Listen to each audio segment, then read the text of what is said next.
और देखिए आज मैं फिर आपके सामने आया हूँ, चलते चलते जहाँ पहुँच गया हूँ। अहबाब गरेवाल और तीर्थ गरेवाल दोनों बैठे हैं। आम आदमी पार्टी आ गई है। आम आदमी पार्टी पंजाब में क्या कर रही है, 30 दिन हो गए हैं, अभी कुछ ही दिन हुए हैं और लोग तरह तरह की बातें करने लगे, हमें ये चाहिए, हमें वो चाहिए, ये कहा था, वो कहा था। भैया सब्र कीजिए, 5 साल का बहुत लंबा समय होता है।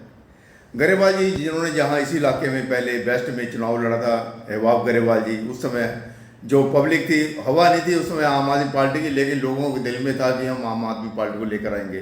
अब क्या हुआ, हवा चली और हवा के बीच में आम आदमी पार्टी बहुत बड़ी पार्टी के रूप में पंजाब पर इस समय राज कर रही है।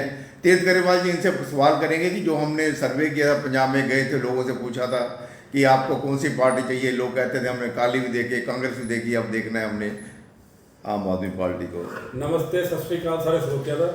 हमारा काम क्या है? हमारा काम तो ये है भी जो पार्टी में है, हमने तो उससे जाके पूछना है कि आप क्या कर रहे हैं। ठीक है, हमारे साथ गरेवाल साहब है, ये नेशनल स्पोक्स पर्सन है आम आदमी पार्टी के। जो भी आम आदमी पार्टी के ऊपर पॉलिसी आती है उसी के ऊपर ये बोलते हैं। अगर उनके ऊपर कोई न्यूज़ में अगर डिफेंड करना तो ये जाते हैं, अगर कोई तीखे सवाल है तो इनसे करते। तो हम सीधा इन्हीं के पास आ गए, बड़े बिजी शेड्यूल से टाइम निकाला है। सर 22 दिन में 22 मर्डर हो गए, इस पर क्या कहेंगे? देखिए, सबसे पहले तो पंजाब के लोगों का धन्यवाद, जिन्होंने इतना भरोसा दिया, आम आदमी पार्टी पर भरोसा किया, हमारी यकीन दिलाते हैं कि हम उस भरोसे पे खरा उतरेंगे। देखिए 22 मर्डर हुए, बहुत दुर्भाग्यपूर्ण है। एक पुराना सिस्टम चल रहा था, एक नेक्सस था, एक पॉलिटिकल गैंगस्टर नेक्सस था, और हम उस नेक्सस पे चोट मारने लगे। अब वो जो नेक्सस है वो उसका बैकलैश तो आएगा, और क्योंकि हम नए थे, हम ऑफिसर्स की बदलियां हो रही थी, नई टीम्स बन रही थी। मान साहब ने जब ये देखा कि लॉ एंड ऑर्डर के ऊपर हमला तेज़ हो गया है, तो उन्होंने स्पेशली एक एंटी गैंगस्टर टास्क फोर्स बनाई है। उस टास्क फोर्स को टोटली एक फ्री हैंड दिया गया है, और उसका ब्रीफ ये है कि जो पहले नेक्सस था उस नेक्सस को ब्रेक कीजिए, जो संरक्षण मिलता रहा गैंगस्टर्स को उसको ब्रेक कीजिए, और फिर गैंगस्टर्स के पीछे जाइए। फाइनल मकसद हमारा गैंगस्टर्स का खात्मा नहीं है, गैंगस्टर कल्चर का खात्मा है। जिस कल्चर में हमारे जो बेरोजगार बच्चे हैं, जब और कुछ नहीं मिलता तो फ्रस्ट्रेशन के बारे में फंस जाते हैं, कहीं धक्का होता है, कहीं कुछ होता है, उसे ठीक करने की पूरी तैयारी है, और वादा करते हैं कि ये लॉ एंड ऑर्डर सिचुएशन अब वो उसका चरम हो गया, पुराना सिस्टम गया है, बैकलैश तो आएगी, अब इसको सुधारा जाएगा और कानून अपना काम करेगा। क्योंकि मोस्टली जो मर्डर हुए ये पर्सनल राइवलरी की वजह से हुए हैं। इनमें गैंगस्टर्स का जो है वो कबड्डी प्लेयर्स का अलग से है, लेकिन जो 4 मर्डर एक तरफ हुए और बाकी जो गोली चली वो पर्सनल क्या कहते हैं जमीन का मामला था जी। तो यानी कि आपके कहने का मतलब है ये आखिरी सांस ले रहा है ये जो सिस्टम जो पहले हमें उम्मीद तो ये है, क्योंकि हम पूरी तैयारी करी बैठे हैं कि हमने जो भी कुछ पहले कमियां थी, जो गलतियां हुई हैं, उन्हें सुधारना है। और मैं ये नहीं कह रहा हूं कि हमारे पास जादू की छड़ी है, लेकिन ये कह रहा हूं कि साफ नीयत से काम करेंगे। अगर गलतियां होंगी भी तो उनको सुधारेंगे। समय लगेगा। ठीक है, जो स्कूल्स का आपने अनाउंसमेंट किया, आप कुछ आपकी पार्टी बहुत जल्दी नहीं अनाउंसमेंट करती, स्टेप बाय स्टेप करना चाहिए थोड़ा। सर देखिए, फीडबैक आ रही थी, बहुत ज़्यादा फीडबैक आ रही थी पेरेंट्स की कि ऐसे ऐसे ऐसे ऐसे हमें ओवरचार्ज किया जा रहा है, ये किया जा रहा है। चलिए, मान साहब ने अनाउंस किया और ये कहा कि बहुत जल्द पॉलिसी आएगी। उसके बावजूद कुछ स्कूल्स ने फटाफट इंक्रीज करके दे दिए, इंक्रीज करके फीसेस पेरेंट्स को भेज दी। उसके लिए मान साहब ने मोहाली में सर्वे करवाया, और कई अफसरों से बात हुई, वो कह रहे हैं कि 8.5% हाईकोर्ट ने अलाउ किया हुआ, हाईकोर्ट का ऑर्डर सिर माथे पर, बट बाकी के जो हैं उन्हें कर्टेल किया जाएगा। और हमें जब पता लगा कि इस पॉलिसी को प्रायोरिटाइज करना चाहिए, तो शिक्षा विभाग जो है वो इस पर एक कॉन्क्रीट पॉलिसी बनाने लग गया, और ये कहते हैं कि जो किसी को सरचार्ज किया गया है वो वापस आएगा। ठीक है, तो यानी कि अगर आप कुछ भी करें तो प्लीज़ उसमें जो हाईकोर्ट और सुप्रीम कोर्ट की गाइडलाइंस है जरूर बता दें कि लोगों को भी पता चले कि कोर्ट भी है, और उसकी ऑर्डर को आपको मानना पड़ेगा। ठीक है, आपने तो कहा था 300 यूनिट फ्री मिलेगा यार, 5.5 से 7.5 बिजली कर दी यार, बिजली पहले भी है यार।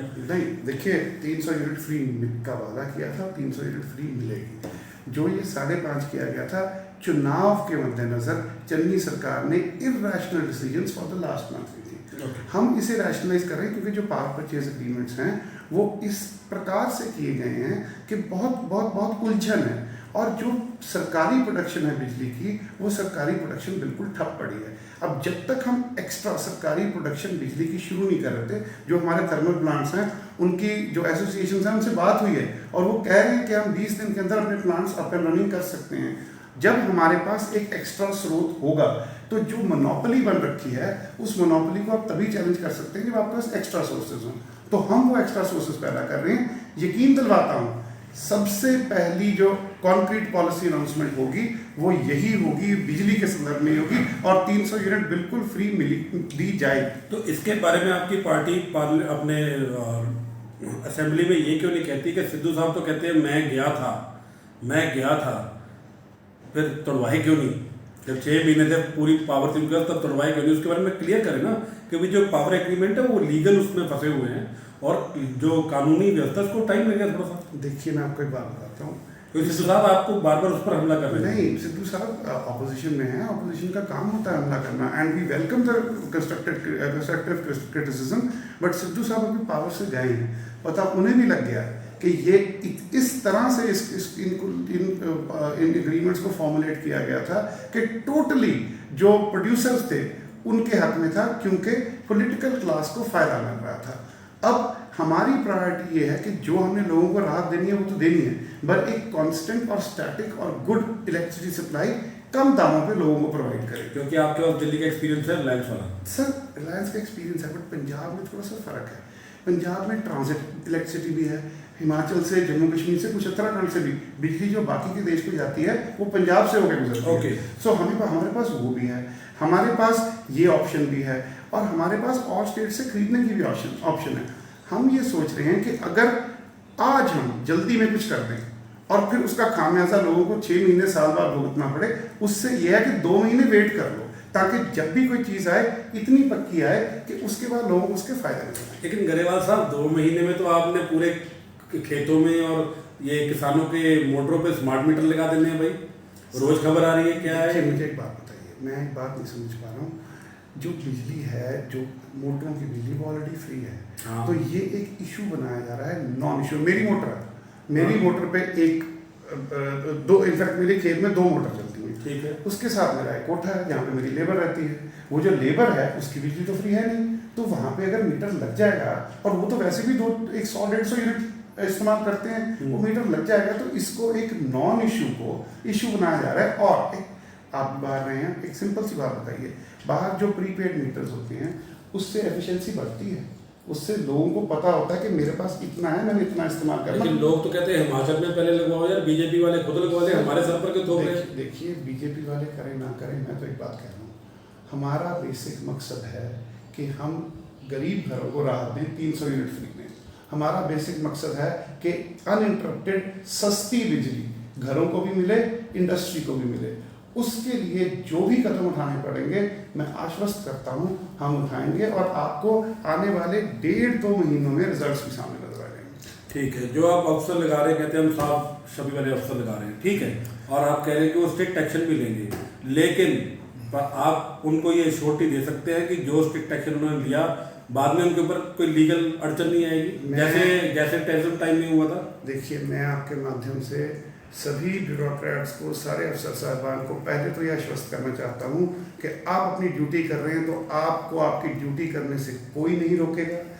कोई भी आपको गलत काम करने को कहे, चाहे वो रूलिंग पार्टी का हो दूसरा हो, आप उन्हें कोरा जवाब भी दे सकते हैं। अगर वो आप करता पकड़ा गया, आप अगर उस पर कार्रवाई करेंगे तो आपको शाबाशी दी जाएगी, आपका करियर प्रोग्रेशन होगा। यहाँ पे ये नहीं होगा कि आपसे वेंडेटा किया जाएगा। और एक मैं रिक्वेस्ट कर दूं, विनती कर दूं कि अब से तनख्वाह में गुजारे होंगे, तनख्वाह से बाहर नहीं जा सकते। नहीं तो छुट्टी दे दो 2-3 महीने। सर से आने हैं अफसर साहबान एक पॉलिटिकल सिस्टम में काम करते थे, जो कि सिस्टम बहुत गला हुआ था, उनका कसूर नहीं है, पर अब उनको मदद करना पार्टी की ड्यूटी है, सरकार की ड्यूटी। ठीक है ग्रेवाल साहब, आखिरी ये सवाल नहीं है, एक्चुअली आपकी पार्टी का थैंक्स है कि जो रेवेन्यू डिपार्टमेंट जिसको हर कोई जिससे खींचता था कि ये पैसे बहुत देता है, उसकी 2 दिन की स्ट्राइक जो थी, आपके अफसरों ने, मंत्री के तो बाद में मिलना ना, अफसरों ने 10 मिनट में खत्म कर दी। कहते जी आपको घेरा क्यों डाला? कहते जी लोग परेशान थे। कहते लोग परेशान क्यों थे? कहते जी हमारे को मुआवजा नहीं मिला। कहते मुआवजा क्यों नहीं मिला?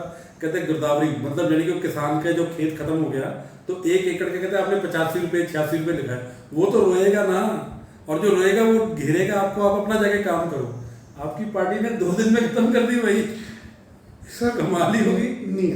नीयत साफ है, लॉजिक वो है। लिखा गया उसके ऊपर भी पब्लिक इंटरेस्ट में काम करो जाके, वो कहते हैं पब्लिक इंटरेस्ट भी कुछ होता है।